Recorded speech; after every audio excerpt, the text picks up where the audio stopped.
పెట్టాలి దీపం. కానీ కార్తీక పౌర్ణమి నాడు దీపం వెలిగిస్తే వెలిగించి వెళ్ళిపోకూడదు. కొవ్వొత్తితో అస్సలు వెలిగించకూడదు దీపాన్ని. ఎందుకంటే అది చచ్చిపోయిన జంతువు యొక్క కొవ్వుతో తయారు చేయబడుతుంది.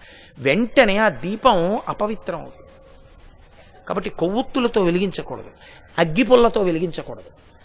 కార్తీక పౌర్ణమి నాడు సుగంధమైనటువంటి దాంతో, అంటే అగరుపుల్ల వెలిగించుకుని అగరపుల్లతో దీపాన్ని వెలిగించుకోవాలి. వెలిగించి వదిలేయకూడదు. దాంట్లోకి వెంటనే అక్షతలు తీసుకుని చేత్తో పట్టుకుని దామోదరమావాహయామి అని కానీ త్రయంబకమావాహయామి అని కానీ 2 మాటలలో ఏదో ఒకటి చెప్పాలి.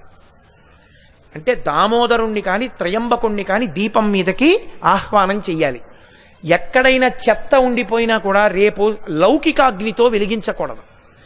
ఈ ఆవాహన చేయబడిన దీపంతో వెలిగించి ఆ దీపం దగ్గర నిలబడి ఒక మాట చెప్పాలి అందరూ.